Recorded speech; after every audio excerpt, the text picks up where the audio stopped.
আসসালামু আলাইকুম রহমতুল্লাহ। ঈদ মানে আনন্দ, ঈদ মানে খুশি। সেই ঈদ উপলক্ষে সবাইকে জানাই ঈদের শুভেচ্ছা, ঈদ মোবারক। যেহেতু সামনে ঈদ, সেই ঈদ উপলক্ষে আমার জানেমানটাকে একটু সাজালাম। সবাই দেখেন, অনেকক্ষণ ধরে সাজানছি, অনেক কষ্ট করে। হৃদয় ভাই অনেক কষ্ট করতেছে। ফাইনালি একটু লাইটিং করছি আর কি। আমার জানেমানটাকে একদম সব কিছু খুলে ফেলছে দেখেন, খুলে তারপরে লাইটিংটা লাগাচ্ছে অনেক ধৈর্য সহকারে।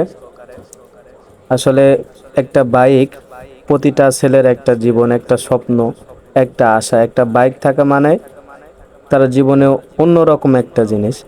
তো সেইটা যদি ঈদ হয়, সেই ঈদ উপলক্ষেই আর কি বাইকটা সুন্দর করে সাজাচ্ছি আমার জানেমানটাকে। ফাইনালি কাজ প্রায় কমপ্লিট। আমারও অনেক মেলাক্ষণ সময় লাগছে এই লাইটগুলা লাগাইতে। তো ভিডিওটি লং হওয়ার কারণে আমি কেটে দিচ্ছি আর কি। এই দেখেন, আমার রুমের মধ্যে রাখলাম জানেমানটাকে। দেখেন, এটা গাড়ির ফাইনালি লুক। কেমন লাগছে সবাই কমেন্টে অবশ্যই জানাবেন। আর সবাইকেই ঈদ মোবারক। আর একটা বাইক প্রতিটা ছেলের, যুবকের একটা অন্যরকম একটা জিনিস। যার বাইক আছে সেই সমস্ত যুবকই জানে যে বাইকটা তার কাছে কত দামি, কত মূল্যবান জিনিস। একটা বাইক থাকা মানে সেই ছেলের একটা অন্যরকম একটা ফিল আসা।